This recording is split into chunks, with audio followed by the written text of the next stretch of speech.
Bonjour, j'espère que vous allez bien et bienvenue dans cette vidéo. Aujourd'hui, on va parler d'un sujet qui fait la une de l'actualité aujourd'hui. Et il s'agit de notre frère, notre champion, Francis Ngannou. J'ai une simple question à vous poser. Est-ce que vous pensez qu'il a gagné le combat avec Anthony Joshua ou bien il est perdu? Bien évidemment, les résultats du combat montrent qu'il a perdu. D'accord? C'est une défaite parce qu'il a pris un KO. Maintenant, en termes de business, ou encore parce que justement il s'agit de business, en termes de business, est-ce que c'est sur ce résultat-là que nous devons nous focaliser? Ou bien il faut voir autre chose afin de vraiment se reposer cette question s'il a gagné ou il a perdu. D'accord? Alors, j'en suis sûr que vous pouvez avoir plusieurs informations concernant Francis Ngannou sur la toile.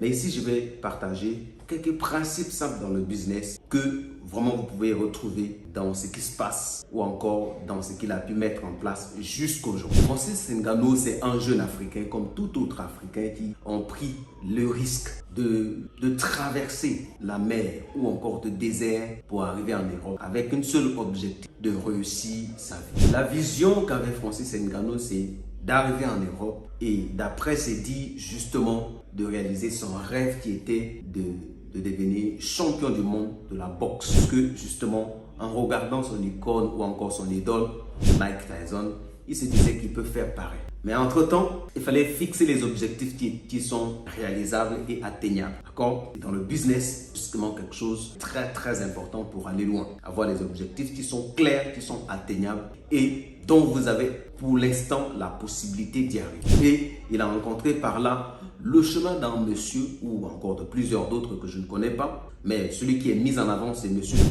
Fernand Lopez, qui est un Camerounais lui aussi, mais un coach en MMA, qui lui a dit, écoute, ce qu'il faut faire pour l'instant, bien que tu aies un objectif bien clair, ou bien tu as une vision bien claire de réussir, ou de chercher à réussir dans la boxe, mais et si tu testais d'abord les MMA? Bien évidemment, lui-même, il n'en voulait pas au départ, mais il a accepté. Ce qui s'est passé, c'est que Francis Ngannou, comme c'est quelqu'un qui a une mentalité ou encore un mental d'acier, parce que au vu de tout ce qu'il a traversé par rapport à ses propres dires, depuis son enfance, il n'a pas eu l'occasion de faire des études.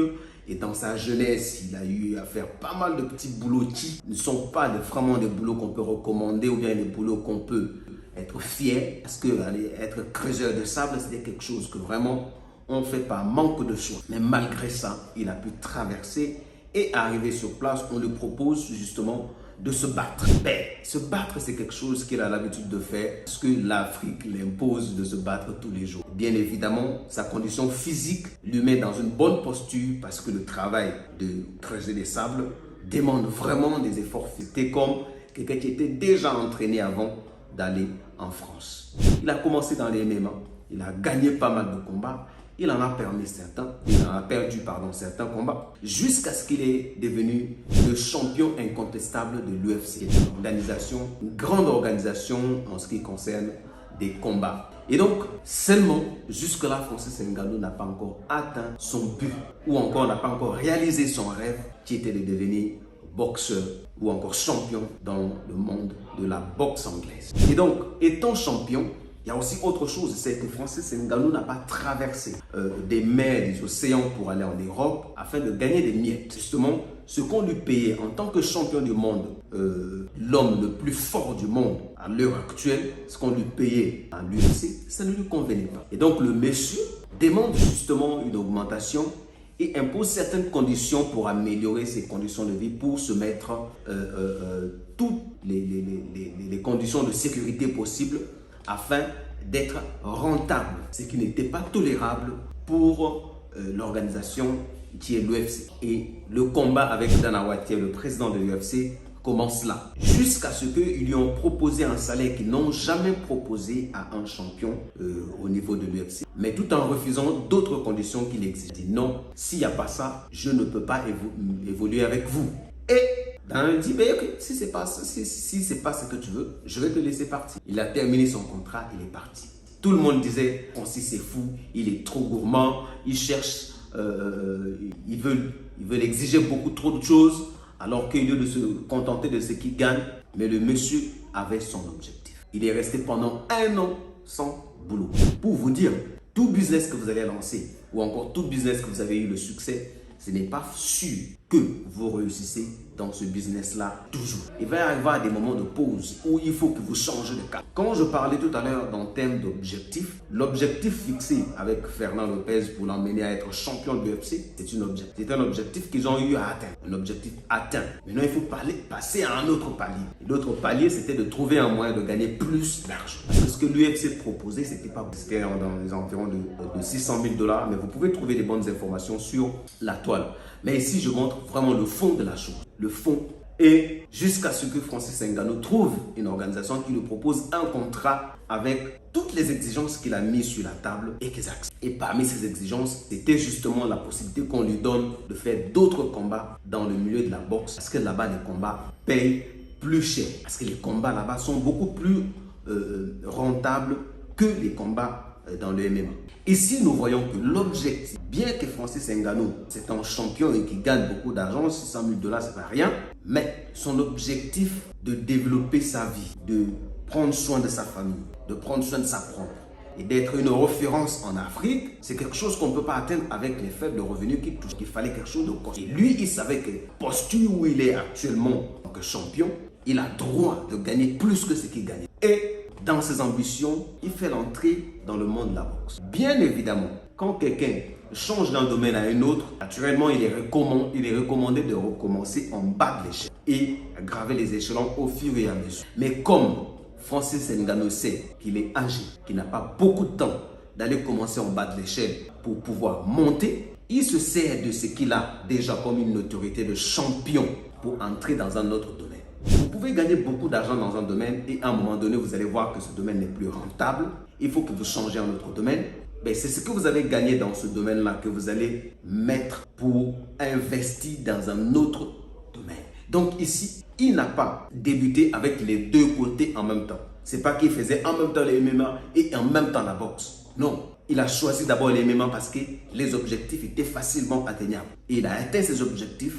Et il a gagné en autorité, il a gagné en force, il a gagné en confiance. Et ce qu'il a gagné avec le fait qu'il a gagné avec le MMA, il a mis ça, il a pris cette notoriété-là, il a transféré ça dans le domaine de la boxe. Bien évidemment, quand il demande un combat avec le champion de la boxe, on ne peut pas le lui refuser parce qu'il est champion quelque part. On se dit que bon, voilà, pourquoi ne pas lui donner sa chance? Alors aujourd'hui, la chance qu'on lui donne, ce n'est pas pour qu'il tabasse le champion de la boxe anglaise. C'est juste pour lui permettre de tester sa force à lui, s'il peut tenir.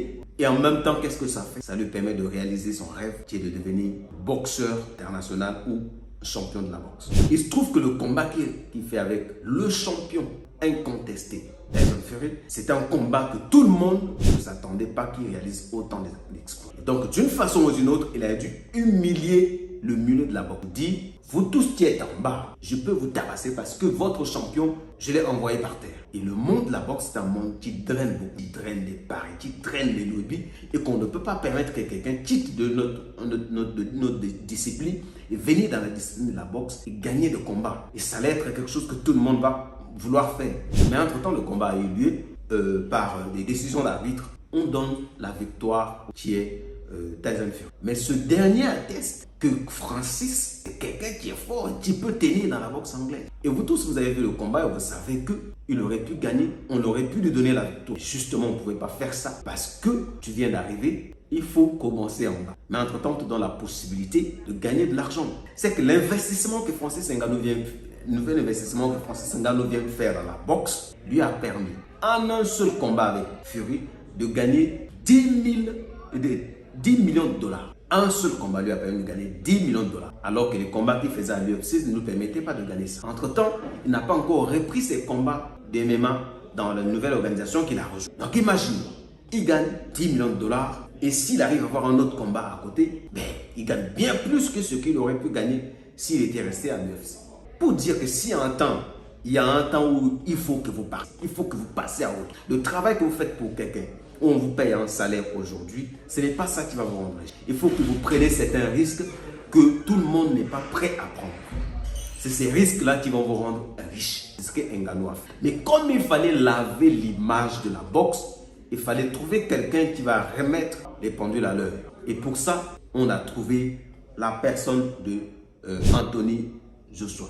Ici encore, pour Ngannou, c'est un nouveau challenge qu'il faut relever. Mais n'oubliez pas que c'est un Africain qui a pour objectif de gagner le plus rapidement possible d'argent parce qu'il sait qu'il a déjà pris, il est âgé. À un certain moment, son corps ne va pas répondre à certaines exigences que va exiger le sport dans lequel il est. Donc il faut que rapidement qu'il gagne de l'argent. Francis Ngannou avait la capacité et la force de battre Anthony Joshua. Mais seulement, il faut d'abord qu'on lave l'image de la boxe. Et deux, le monsieur qui va se battre avec lui, c'est un monsieur qui a perdu plusieurs combats et qui justement, c'est un talent dont plusieurs avaient de l'espoir. On ne pourrait pas le laisser sombrer comme ça. Donc il faut mettre en place un combat qui va permettre de relever le niveau d'Anthony Joshua et en même temps de permettre à Francis Ngannou de gagner de l'argent. Tout ce combat qui a eu lieu. En tout cas, c'est mon analyse, c'est ce que je pense. Après observation, après avoir entendu plusieurs personnes parler de beaucoup, et même les professionnels du domaine de la boxe comme Mike Tyson, qui, lui, justement, trouve que ce qui s'est passé, ce n'était pas de la boxe du tout. Bien évidemment, vous savez que Ngannou lui-même, c'est l'argent qui l'intéresse. Et c'est quelqu'un qui est dur dans les contrats. Francis Ngannou ne pouvait pas justement signer un contrat pour aller perdre. Non. Mais s'il acceptait de perdre, tout simplement, c'est parce qu'il y a beaucoup d'argent qui est mis en jeu. Cette fois-ci, ce qu'il a gagné pour le premier combat est doublé. 20 millions de dollars. Ça fait à peu près, pour ceux qui savent faire des calculs, je pense que c'est 11 milliards de francs. C'est beaucoup d'argent pour un jeune qui a quitté de creuseur de sable à champion. C'est beaucoup d'argent. Et donc, il a accepté. Parce que n'oubliez pas que dans le milieu de la boxe, jusqu'à présent, ce n'est qu'un apprenti. Donc il apprend. Imaginez-vous, vous avez quitté un domaine d'activité. Vous allez dans un autre domaine d'activité où vous n'êtes pas encore fort dedans. Et on vous propose un salaire où le triple bien plus que ce que vous gagnez ailleurs, tout en vous permettant d'apprendre en se battant avec les... C'est tout à son honneur. Jusqu'à présent, Francis Ngannou n'a pas perdu son titre de champion. Donc si on arrive à le battre dans la boxe, il n'a encore rien perdu jusque-là. Parce que vous tous et nous tous, nous savons que dans le domaine de la boxe, c'est un apprenti. Il vient de débuter. Donc, il y a le bénéfice de doute que les gens vont lui accorder. Mais si quelqu'un comme Joshua, s'il gagne ce combat, ça va rehausser son image. Donc, c'est un très, très bon contrat. Et comme vous le savez, Francis Ngannou, c'est quelqu'un qui est très, très bien et qui est très, très sage, très intelligent dans ses contrats qu'ici. Donc, gagner 20 millions pour un coup qui va prendre stimuler un chaos, c'est pas quelque chose de difficile à faire. Et les arrangements existent dans les sports du monde.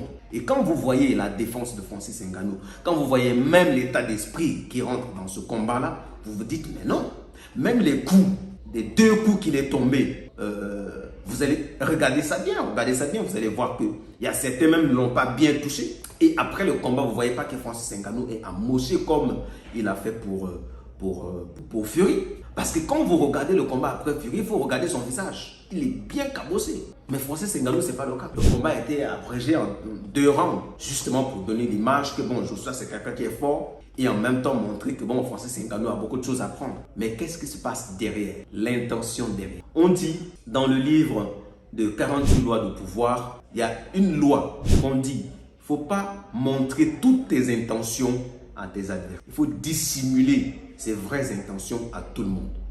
Et vous le savez très bien que l'intention de Francis Ngannou, c'est de devenir rapidement riche et avoir la possibilité d'impacter ses jeunes frères. Aujourd'hui, il a une fondation active. Il est en train de faire pas mal de choses dans son pays d'origine. Et donc, c'est tout bénéfique pour lui. Et dans ce même contrat, vous allez voir même dans l'interview qu'a donné Anthony Joshua, il promet d'investir une partie de ce qu'il a gagné dans la fondation d'Ngannou. J'en suis sûr que ça faisait partie de leur deal. Donc c'est pour vous dire que Ngannou n'est pas bête. Et la force que Ngannou nous démontre dans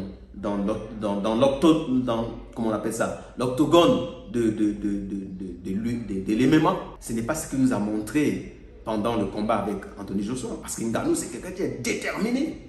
Ngannou ne peut pas encaisser des coups comme ça et sans réagir. Non, ce n'est pas un Ngannou que nous connaissons. Certainement parce qu'il y avait un enjeu derrière. Et cet enjeu, c'est 20 millions de dollars et c'est pas rien. Donc pour ceux qui disent qu'Ngannou a perdu, Ngannou c'est fini, détrompez-vous. Ngannou n'est pas fini. Ngannou avait juste besoin d'augmenter sa valeur perçue, d'augmenter son impact. Et avec 20 millions de dollars, on peut faire beaucoup de choses. En tout cas, je vous redemande encore de revoir votre position par rapport à ce combat. Et dites-moi ce que vous en pensez dans les commentaires. Ce sera un grand plaisir de vous lire et de vous répondre bien évidemment. Abonnez-vous à la chaîne si ce que nous partageons ici vous convient. Mais comme vous pouvez le voir, un monde de business, c'est un monde où on négocie pas pour perdre, mais pour gagner d'une façon ou d'une autre. Même sur le papier, c'est noté que vous avez perdu, mais au fond, vous avez atteint un objectif que vous avez toujours en tête, sans que les gens ne puissent le voir.